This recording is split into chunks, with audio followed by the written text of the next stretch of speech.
Good morning. Welcome to the garden. I'm glad you're here with us on this Sunday morning in June, isn't it? I want to say a special word of thanks to Jamelyn Williamson for filling in for me last week.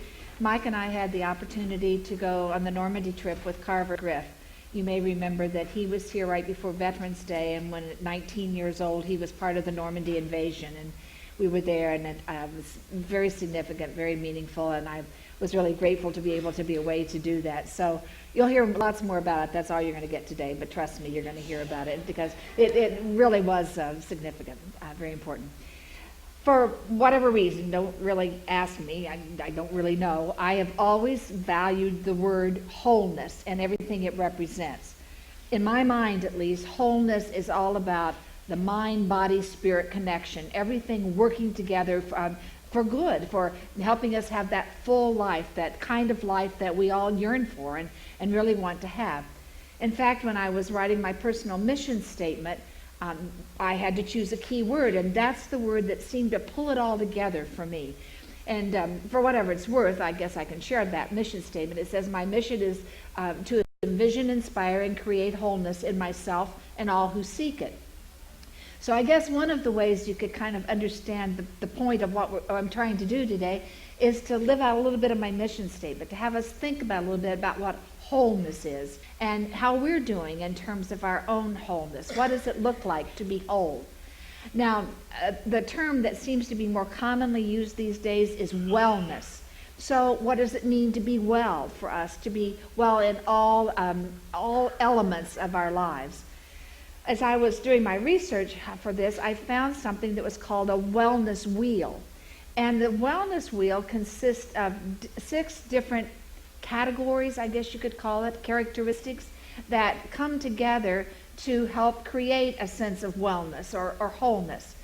And so what I think I'll try to do is share a little bit about each one of those 6 elements and have us think about for ourselves how we're doing in terms of our own wellness, our own wholeness, and maybe where we need to change, to improve, to think about things a little differently, perhaps. And so it's sort of a self-reflective kind of thing for us. So I would invite you to join me in that.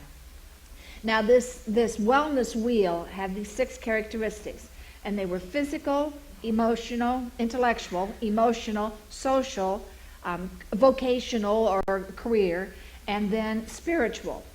And I think what you're going to find is they all kind of flow into one another, which they should. They create that wheel, that circle, that sign of wholeness coming together.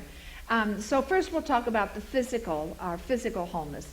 And that has to do with understanding the importance of nutrition and actually making this a part of our routine, that we eat in healthy ways, that we exercise and get fit, that we take care of personal hygiene on a regular basis. It's not just a touch, a hit and miss kind of thing, but it's a regular kind of basis.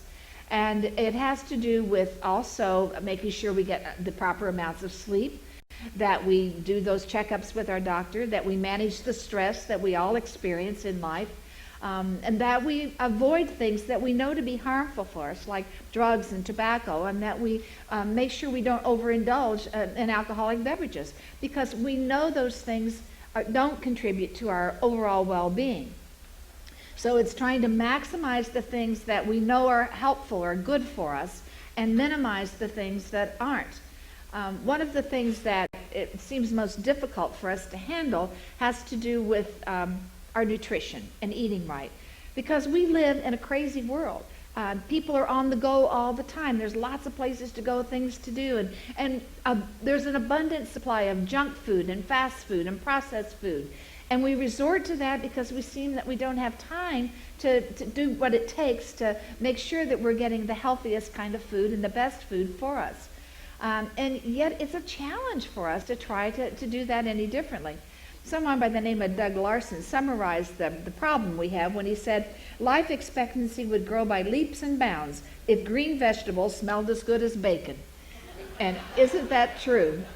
We might do better at eating them, but those are the challenges we face. So we need to think about our whole physical well-being, our physical wholeness in all those aspects, and think for ourselves, how am I doing with this? And where do I need to think a little more carefully about that and maybe change some things in my life to make it different? The second part of that wheel, the second element that it talks about, is that of intellectual wellness, the mind. And it has to do with realizing that life is a process of learning. It doesn't stop when formal education ends. It's something that continues in a lifelong process. And it has to do with being open to new knowledge, to new understandings, to be curious about things, to be willing to grow, and to always be engaged in learning. It just is a part of what life is all about. We're always in the process of learning new things, gaining new skills, acquiring new knowledge.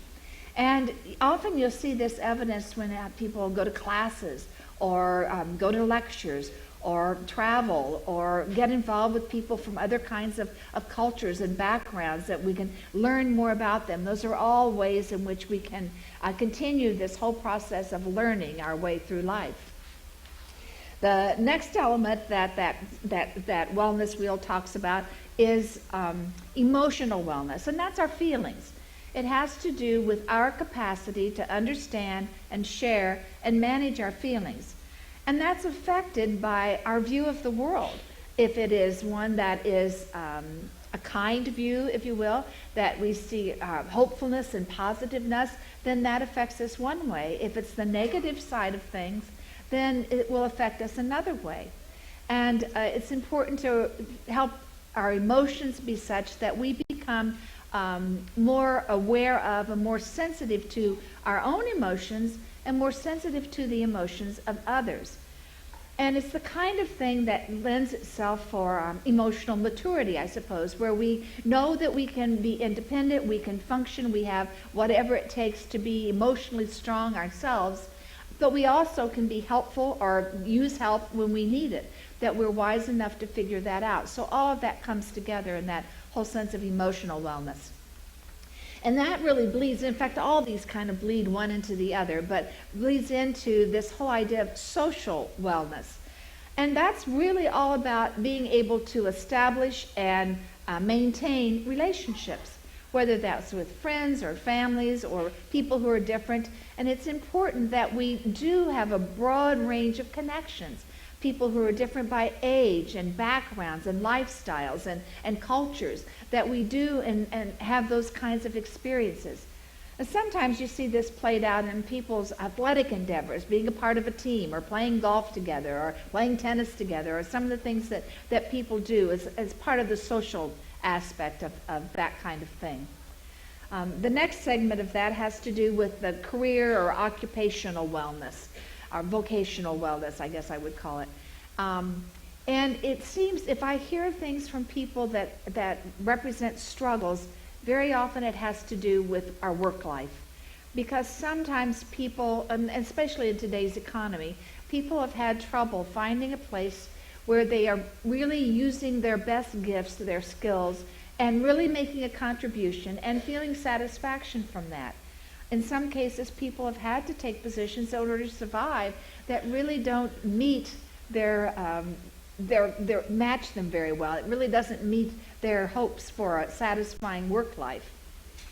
And I suppose the most ideal would be able to know our skills and abilities and to be able to use them fully in a way that makes that life and our life's work meaningful, and at the same time helps earn a living. That's probably what we strive for, and sometimes it works, sometimes it doesn't. But that doesn't mean that we can't continue to develop in other ways that eventually maybe we'll be able to live that life and pull that all together. So that's the career or vocational kinds of things. And then the last part of that wheel is spiritual wellness. And this has to do with having a sense of our purpose and meaning in life, why we're here. And it has to do with clarifying for ourselves our beliefs and our values to the extent that we live in tune with those. Now, that shows itself sometimes in terms of praying or meditation, being involved with some sort of spiritual practice, whether that be church or something like that, or it can be service work, helping other people and trying to improve our world. Now, according to the experts in this whole category of wellness, or what I prefer to call wholeness, those are the elements that are part of that wheel. And I like the fact that it is a wheel, it is round, because that is the symbol of wholeness. And it's everything coming together. And it's about living a life that is more than just mere existence and enduring whatever life brings it, but it's being fully engaged in all aspects of our lives. In fact, Marcus Valerius Martial said, "Life is not merely to be alive, but to be well." Well, I hope we ask ourselves, what does it mean for me to be well, to be whole? Where do I need to think about that, and what do I need to do differently? I think the writer of the Bible passage this morning may be able to some hints. I don't know that he really realized he was talking about this, at least in my mind. He's talking about wholeness, about wellness. The writer's James. Nobody knows exactly who James was. He wasn't writing to a particular congregation or group of people, but to early Christians in general. It's assumed that he was a teacher, and he was trying to help people know how they lived their best life, how they lived their highest life. Let's look at what he says. Are you hurting? Pray. Do you feel great? Sing. Are you sick? Call the church leaders together to pray and anoint you with oil in the name of the Master. Believing prayer will heal you, and Jesus will put you on your feet. And if you've sinned, you'll be forgiven, healed inside and out. Make this your common practice. Confess your sins to each other and pray for each other so that you can live together whole and healed. You see, he's covering all those aspects of, I think, what it means to be whole. It's about laughing, singing when we're happy, when we're joyful. It's about praying when we're hurting or when someone else is. It's coming together to help one another, to learn from one another, to grow with one another. And it's a lot about forgiveness, the ability to forgive others and to be forgiven. There have been lots of studies done around this whole idea of spirituality and its role in our lives. And it's deemed to be one of the most important aspects. In fact, I see it as sort of encompassing everything, that all of it is rolled into one. If we think about spirituality, it's really all of those things. And the University of Missouri has conducted a survey which says that the spirituality is a key factor in terms of our wellness. And it doesn't have to do with religious practices or rituals or things like that, but just that sense of spirituality that exists, that we talk about here quite a bit.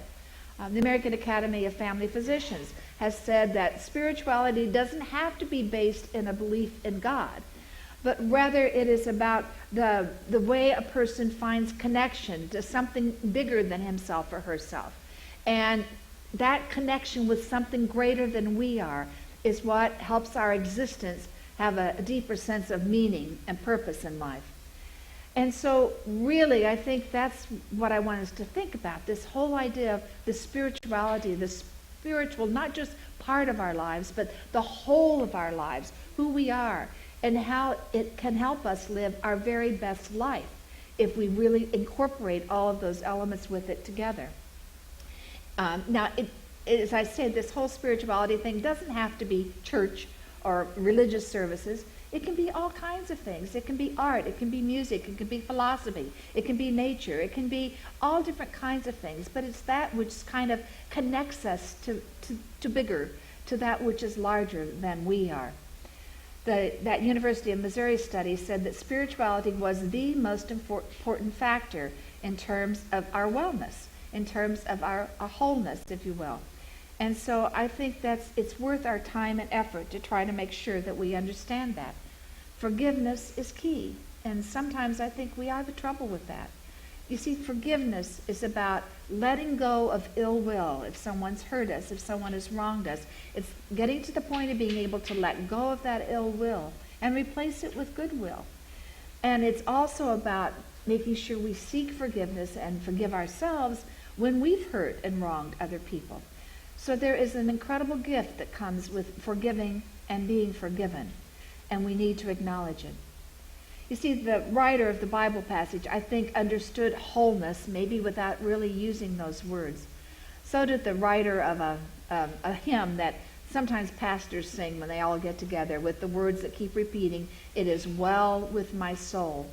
Because the reality is, when it is well with our souls, we are well. We are whole. I hope you'll think about it.